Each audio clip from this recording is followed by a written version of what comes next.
Siamo a Venzone, il paese delle mummie. Nel 1600 ne hanno trovati una quarantina di quei cadaveri mummificati. Si pensa che fosse gente importante, ricca, dei nobili.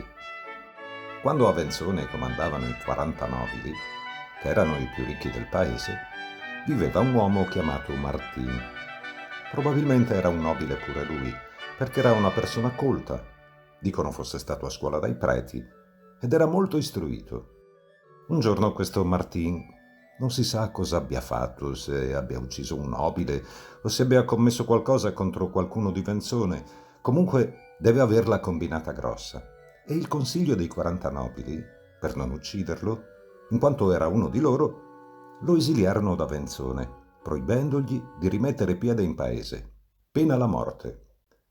E così Martin andò a nascondersi sulle Foranatis soprastanti il paese di Portis, in un antro nella roccia, che lui conosceva bene, poiché era molto nascosto e difficile da raggiungere.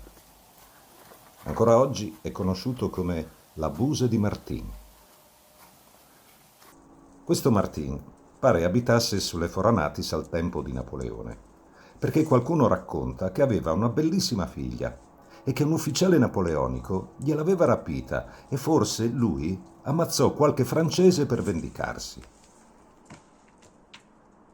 Ecco, che chi è l'abuso di Martino. Si dice che viveva con le capre e le pecore e barattava formaggi e burro con sale e farina. E siccome non poteva scendere a Venzone, saliva sulla costa più alta del Clapondalmai e chiamava quelli del Borgo Mastrui, sul versante della Venzonassa, e gridava: Lari! Quartimi sal!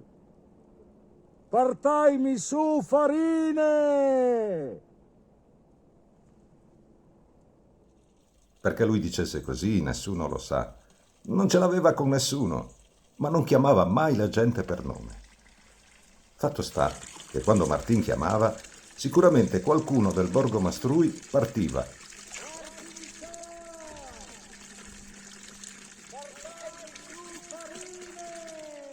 Se non disponevano del richiesto, andavano a Venzone a comprarlo e glielo portavano su.